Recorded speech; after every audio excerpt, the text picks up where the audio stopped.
From the National News Studio, Sri Lanka.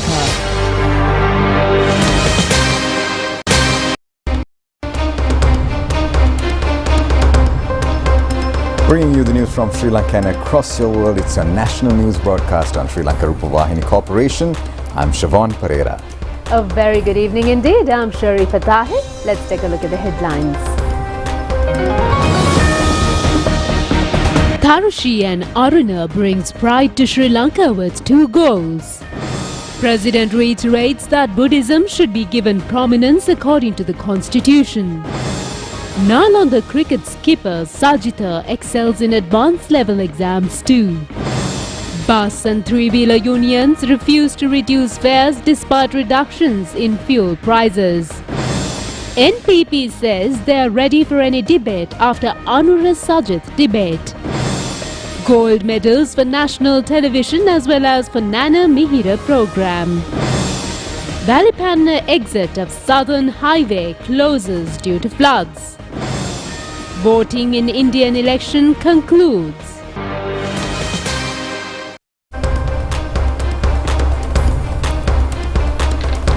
We move on to those and other stories in detail now. Let's take a look at local news first. President Ranil Wickremesinghe underscores that according to the Constitution, prioritizing Buddhism is imperative and it is an issue which could not be debated by anybody. And the President has made these remarks at the inauguration ceremony of the Gurudev Suarna Gilan Bhikshu Centre constructed in Kirivattuduwa, Homagama today.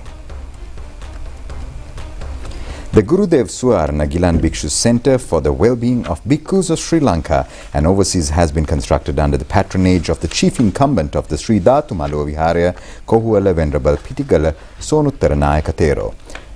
The centre, equipped with 5-storied and 3-storied buildings, has been constructed according to a concept of former registrar of the Sri Lanka Ramanya Mahanikaya and chief incumbent of the Kohuala Sri Dhatumalo Viharaya, Rajakiya Pandita Venerable late Mapalagama Sri Somissara Thero. The President, upon unveiling the plaque and inaugurating the Gurudev Suarna Gilan Bhikshu Centre, proceeded to conduct an inspection tour of the facility. The centre facilitates treatment of ailing bhikkhus under the direction of qualified physicians. There is a suitable environment for 500 bhikkhus to conduct meditations. The construction of this Gurudev Suarna Gilan Bhikshu Centre has been accomplished through the labours of the Sri Lanka Army, supported by both local and international donors. President Ranil Wickremesinghe said that this marks the establishment of the first dedicated hospital for monks in Sri Lanka. While the country's hospitals have traditionally accommodated monk wards, this facility distinctively reserved solely for the care of Sikh monks. Moreover, situated in a stunning natural setting, it is imperative that they prioritize the protection of this environment as they progress forward with this project.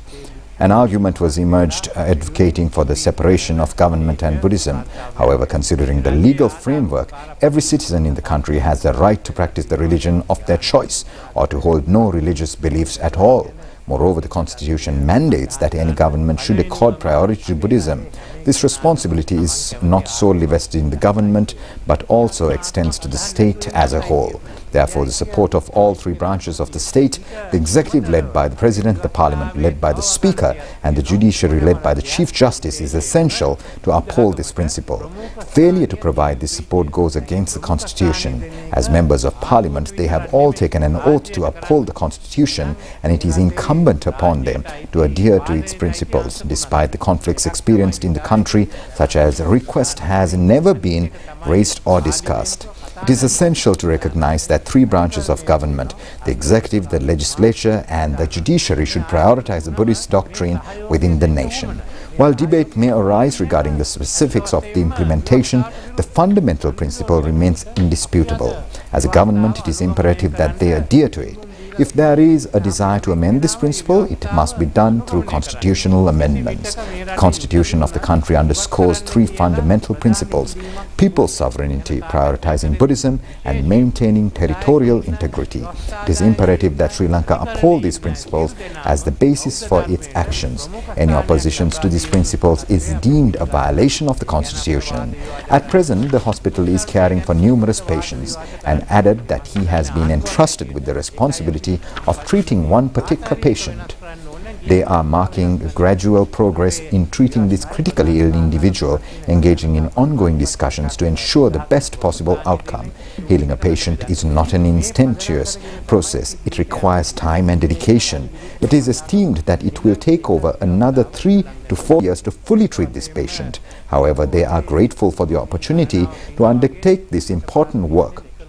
The President has extended his best wishes and heartfelt gratitude to Venerable Mahasangha for their invaluable support in this endeavour.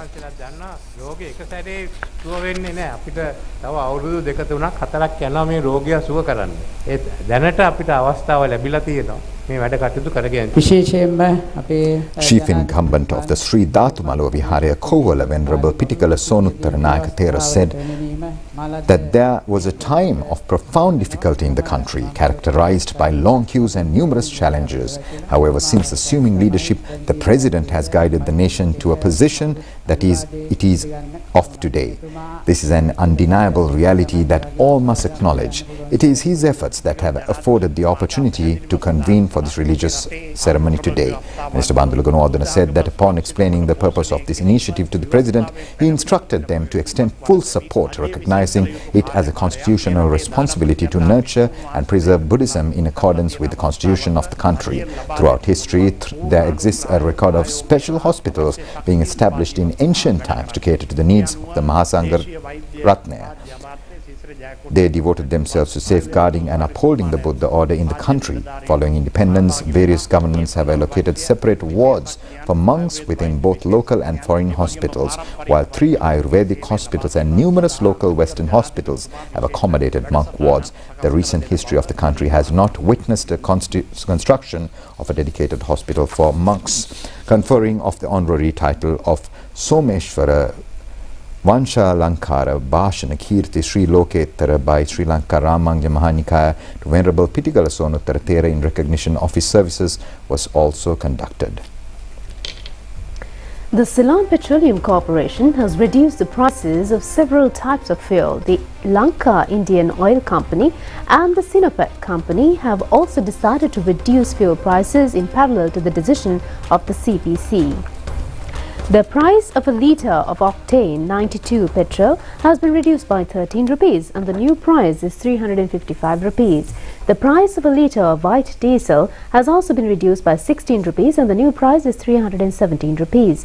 The price of a litre of kerosene oil has been reduced by 13 rupees and the new price is 202 rupees. The Ceylon Petroleum Corporation further says that, however, no price revisions have been made regarding octane 95 petrol and super diesel. The general public in many areas in the island have expressed their opinions.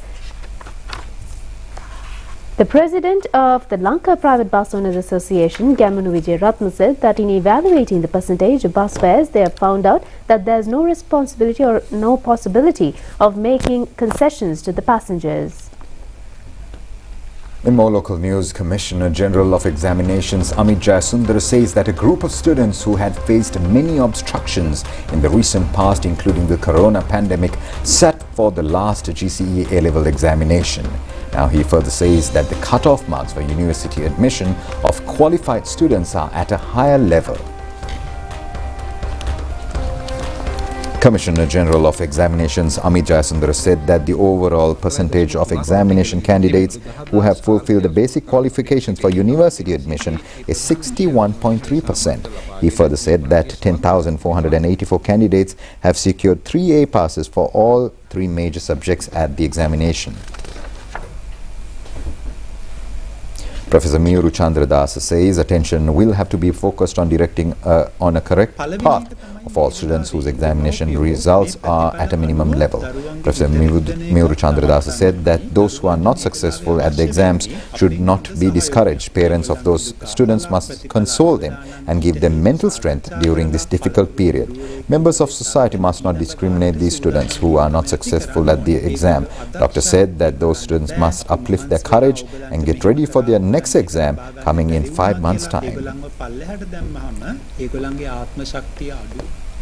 Captain of the Nalanda College Colombo cricket team, Sajita Sandeep Vitanage, has secured 3 A passes in the GCE advanced level examination and qualified in an excellent manner.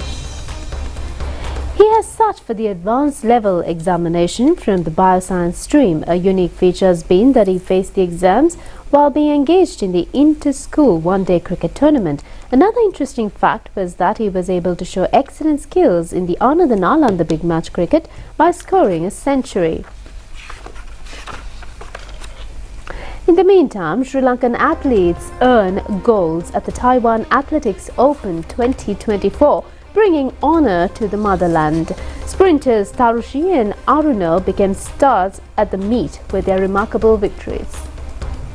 Sri Lanka's Tarushi Karunaratne won gold in the women's 400 meters event with a timing of 52.48 seconds. 对啊，最后弯道转直线之后的速耐力啊，最后这50公尺的部分哦，也已经很棒很棒。对，在面对国际选手这样子的表现。 Sri Lankan sprinter Aruna Darshana won gold in the men's 400 meters event. Darshana claimed first place in the finals on Saturday with a timing of 45.82 seconds. 基本上已经其他选手完全看不到车尾灯，这个镜头只有他一个人独跑。哇，他的 PB。 Prime Minister Dinesh Gunawardena says some officials have got used to looking in a negative attitude when attempts are on the way to do something new. He points out that these officials should come out of such thinking. Prime Minister has made these remarks at the occasion of the opening of a newly constructed two-storied classroom building at the Dikkovita Junior School located in a remote area in the Sitaok Educational Division. Declaring open of the new outdoor concert hall and the aesthetic unit of the school has also taken place on this occasion. Prime Minister Dinesh Gunawardena said that they have come across an era of building schools as well as closure of schools. The Prime Minister also said that according to the existing statistics, more than 1,000 schools has been closed down. He has also expressed hope that despite weather challenges confronted, it would become possible to fully develop the school system in a vibrant manner. The Minister of Foreign Affairs, Ali Sabri, in his capacity as the current chair of the Indian Ocean Rim Association, inaugurated the IORA Business Conclave on 28 May 2024 at the Shangri-La Hotel in Colombo recently. The Business Conclave, under the theme Sustaining Growth, Bridging Horizons, was organized by the Ceylon Chamber of Commerce as the current chair of the IORA Business Forum in collaboration with the Ministry of Foreign Affairs. Over 80 participants from the business fraternity across the IORA region participated in the conclave. This is the highest number of participants recorded at a business conclave. Addressing the gathering, Minister Ali Sabri stated that Sri Lanka, under its chairmanship, is actively working towards promoting the concept of the blue economy and will work towards harnessing sustainable opportunities in ocean-related industries with the goal of stimulating economic growth. During the two-day event, the Business Conclave will focus on key thematic sectors of agriculture, ICT, logistics, tourism, renewable energy, SMA development and women's entrepreneurship with B2B networking sessions.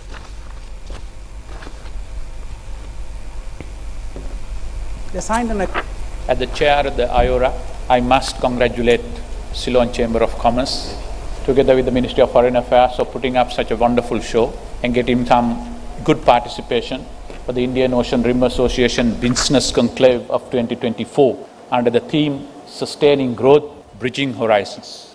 If you carefully look at it, when we took over the chairmanship of IORA in 2023, we pledged to our member countries and to the dialogue partners, we will not leave any stone unturned and we will give our very best to promote growth, understanding, friendship and sustainability of our goals. In that direction, we have organized many events both here in Sri Lanka as well as outside Sri Lanka, with the IORA membership countries taking leadership on maritime security, maritime partnership, blue economy, and this is the business conclave. We all know the leadership in these councils are political. Political leaders must get together, talk to each other, iron out differences, give diplomacy a chance in an ever-increasing multipolar world where divisions are being now created. It's very, very important. We must find a way, while our diverse interests are there, to continue to work with each other. We all know, since the end of a Cold War, the world has seen the fastest growth the world has ever seen. Billions of people have been taken out of poverty.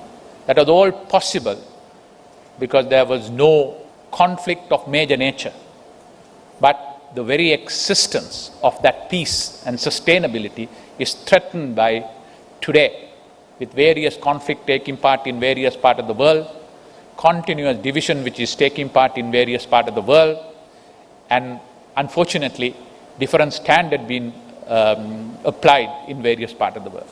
But despite that, do we have a choice other than giving diplomacy a chance, sitting and talking to each other, finding solution to long-standing problems which we will have? So therefore, organizations such as IORA is very, very important. IORA has a very common goal. We are all members of the Indian Ocean community.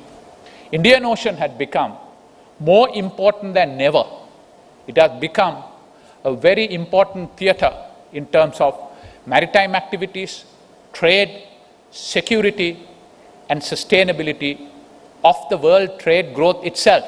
So therefore, it is important we continue to talk with each other. While the politicians make policy decisions, can we just leave all these things to the politicians and the policymakers alone? We cannot.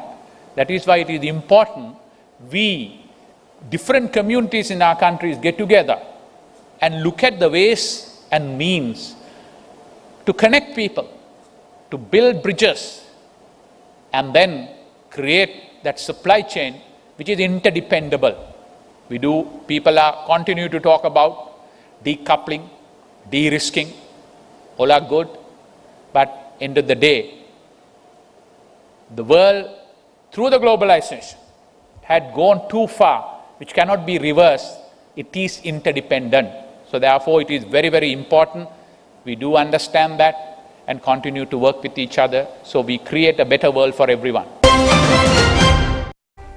Now in more local news, Executive Committee member of the National People's Power, Nalinda Jayasisa, says his party is ready to engage in a debate with any economic committee after a Sajith Anura debate. These are some of the opinions expressed in this regard. Former parliamentarian Hirunika Premachandra of the Samagi Janabala Begi said that everybody knows that out of the two presidential candidates, there's one who is able to win by the word of mouth. She further said that Sajith Premadasa would not sling mud when he makes some utterance. The former parliamentarian added that they are aware of the behavioural patterns of both of them. She adds that the question to be asked is whether the debate would be centred upon facts and figures of the economy. She said that what is more appropriate is to conduct debates on separate issues such as health, education, women and child affairs. එතකොට මේ වල ඒ හචපච ගන්න බෑ මේ තැන්වල. එහෙනම් මගේ යෝජනාව තමයි එහෙනම් හොඳම දේ නායකයෝ දෙන්නත් මේ විවාද කරනවා. ආර්ථික කමිටුව විවාද කරනවා. ළමා හා කාන්තා වෙනම විවාද කරනවා. සෞඛ්‍ය වෙනම, අධ්‍යාපන වෙනම. ඒතර ඒගොල්ලන්ගේ එක්කිනාය වෙනවා, අපේ එක්කිනාය වෙනවා, තවත් කණ්ඩායමක් වෙනවා, ඒගොල්ලන්ගේ වෙනවා. අන්න එහෙම එකක් එහෙනම් කරන්න ඕනේ. අපි කියන්නේ බය නැතුව සජීව. Former parliamentarian Dr. Nalinda Jayasisa said that they of the JVP request Sajith Premadasa to come for a debate without any fear. He added that Sajith could win his blueprint for the discussion. Then they would be able to find out whether it contained any solutions to the economic problem of the country. Dr. Jayatisa further said the statements of being made at places while distributing items do not become relevant for the economic system. He also said that they are ready to conduct debates on separate issues such as health. State Minister of Finance Jahan Semasinghe says he is optimistic of being able to secure the third installment of the International Monetary Fund during this month. He has expressed opinion in this regard to the media after attending a ceremony in Anuradhapura. State Minister of Finance Jahan Semasinghe said that since they have achieved progress in discussions on debt restructuring with the creditors, they are hopeful of obtaining the third installment in June. The State Minister further said that as a result of the support of the international community on the government's economic reconstruction program, The country's foreign reserves have increased to the extent of $5.5 billion. As a result, Sri Lanka was able to relax import restrictions on a stage-by-stage basis. Vehicle import restrictions, other than the importations of vehicles, have enabled to expedite and streamline the economy. The State Minister also said that government has given permission for the importation of vehicles for essential sectors such as the tourist industry. Another expectation is to expedite the process of commercial activities due to the reason that conclusion of the debt restructuring process would lead to a massive revival in the country's construction sector. Moving on, Minister Manushanana Kara says that the arrival of Elon Musk to Sri Lanka would usher in the advancement of a privileged group in the country. He further says that those who call Elon Musk as a killer of economy are those who are against development. The minister has made these remarks participating in the second day's proceedings of the Smart Youth Club program held under the Jayagama Sri Lanka Badulla mobile service. Minister Manushanana Kara said that those who dislike seeing progress achieved by the underprivileged have labelled entrepreneurs like Elon Musk as economic hitmen. Labour and Foreign Employment Minister Manushanana Kara said at a meeting held in Badulla. Elon Musk is the #1 billionaire in the world. Tesla, SpaceX, eBay, Bitcoin and Starlink satellite are all under his leadership. He has informed the president that he will start a Tesla branch in Sri Lanka. Elon Musk is a powerful entrepreneur who brought technology to the world and is someone from whom we can learn about life. Despite not having university education, his actions have made a significant impact globally, he added. The year 1982 is a transformative year in Sri Lanka's electronic media sector. The Japanese government donated the national television to Sri Lanka in this year. Accordingly, Sri Lanka Rupavahini Corporation has the first telecast rights in a number of electronic media sectors in the country. Among them, the newest dignity received by the national television is to become the first television channel that used artificial intelligence technology for television media in Sri Lanka.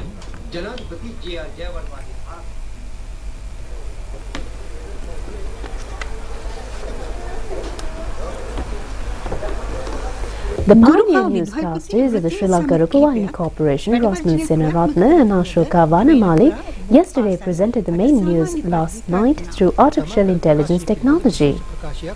I'm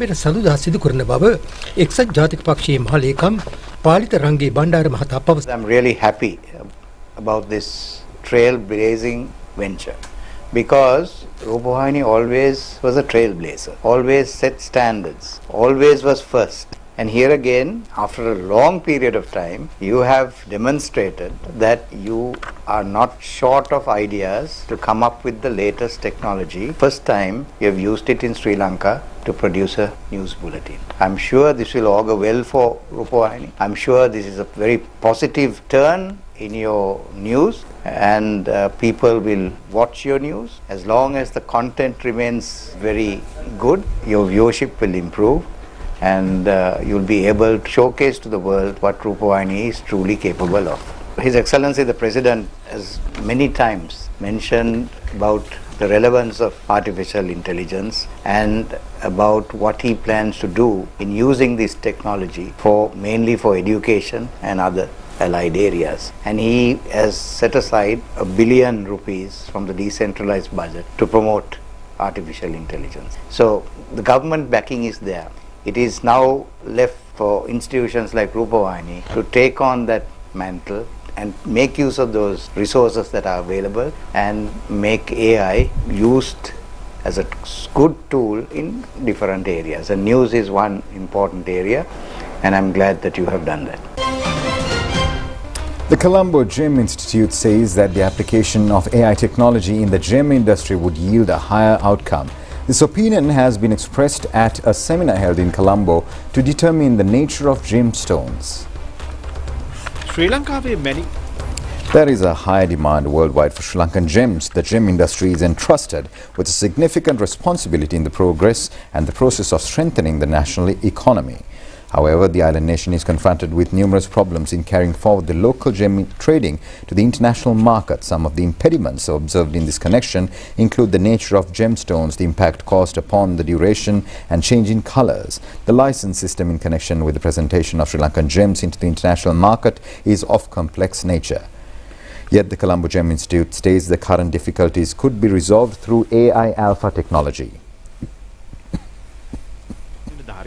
Vincent. So the other big challenge in the industry is, of course, to do gemstone assessment, really to do accurately. As Roya Sang just now mentioned, it does rely on analytical tools. All right, they can be very expensive, and then the high level of expertise is required as well. So we want to introduce just a concept, digital gemology 2.0, where we think technology will be the enabler. We want to use technology to improve ourselves. So I want to announce, I mean, this is the first time we are really telling the public, this is the product that we have come out with. This is called the Chroma. We have two versions of it. One is called the Crista, just different configurations and features. More importantly, it's got very, very advanced camera system in there, about 8 megapixel, and it is very color faithful. I think everybody wants a photo that clearly represents the real stone. All right, so we make sure and then do a lot of experimentation and so on to control, particularly the correlated color temperature and the color rendering index to be as good as possible. The meteorologist says continuation of the rainy weather condition in the southwestern parts of the island is anticipated. The western and Saparagamu provinces, as well as certain locations in the districts of Galle, Mathura and Nuwara are expected to receive rainfall exceeding 100 millimeters. Several low-lying areas, including Vakvalla, Dodangama and Ganegama, have been inundated due to the overflowing of King River. Large quantities of refuse, including wood planks, were seen stuck in the Vakvalla bridge, causing obstructions to the flow of water. The RDA adds that the front section of the Valley Panna entrance of the Southern Expressway was filled with water due to heavy rainfall. As a result, it was not possible to enter light vehicles, and only heavy vehicles such as lorries could become operative on the flood waters. The authority informs motorists in vehicles travelling from Galle and Colombo on the highway that exit of vehicles is prohibited at the Valikanda exchange. The Road Development Authority informs motorists to focus attention, especially during these days, on the warnings in the electronic message boards erected along the highways. The authority further notifies the drivers of vehicles to maintain a distance of 50 meters between the vehicles and also not to exceed the speed limit. Senior geologist Dr. Vasanta Senavira says that earth slips warnings have been issued for many districts in the island until tomorrow morning. These areas are Sitavaka and Paduka Divisional Secretariat Divisions in the Colombo District, Ingiri Divisional Secretariat Division in the Kalatara District, Yati Nuwara, Gangavata Korale, Ganga Ihila Korale, and Pasbagi Divisional Secretariat Divisions. Now the national television continues to bag awards from all around the world, and in the latest, now the engineering division of the Sri Lanka Rupavahini Corporation was felicitated with a gold medal at the 2024 National Project Management Excellence Awards. Presentation ceremony held last evening in Colombo. The event has been conducted for the 7th occasion. The objective was to evaluate those who have exemplified the project management theory and its practical usage. Many institutions in the state and private sectors have been nominated for awards. Winners have been presented with gold and silver awards under 25 categories. It was the engineering division of the SLRC which has won the gold medal in the media and propaganda division. The award has been presented in recognition of the fulfillment of the shortcomings of the Rupavahini Corporation not having a broadcasting channel by the engineering section through provisional of technological facilities. Deputy General Engineering of SLRC Kapila Dasanayaka and group of officials of the division have received the award.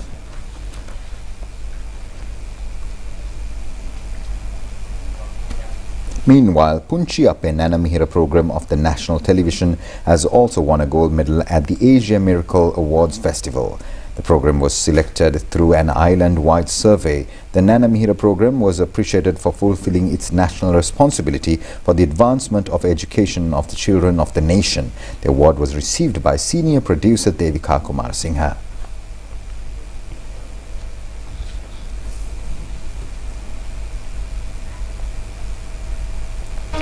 The 2024 Hammarkullen Carnival Arts Festival was conducted in Gothenburg city in Sweden recently. A striking feature of the event has been a Sri Lanka dancing group presenting a traditional dance event in Sweden for the first time in history. This is the most colorful cultural festival in Sweden and has been conducted continuously since the year 1974. The Pratihari Sri Lanka dance group, equipped with drummers as well as received the applause of the Swedish public. 40 dance groups from 20 countries took part in the event.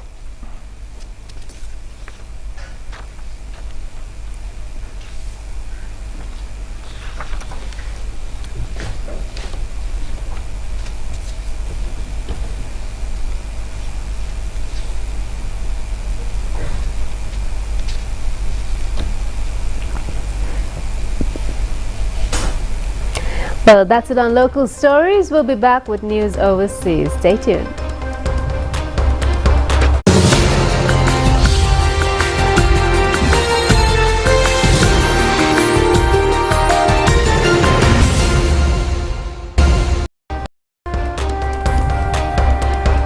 Now, India has voted in the 7th and last phase to decide the fate of 904 candidates competing for 57 seats as the staggered election that started in April comes to a close. The first 6 phases of the mammoth vote were held from 19th April to 25th May. The votes will be counted on the 4th of June. The election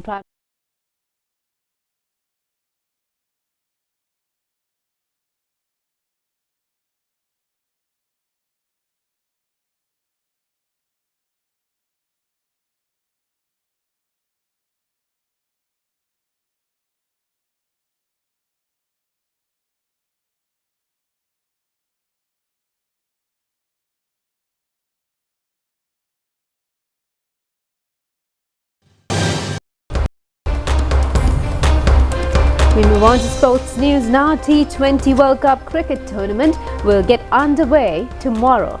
Now, the first match will be between the teams Canada and America. 20 countries compete in the tournament, and this is the highest number of participants.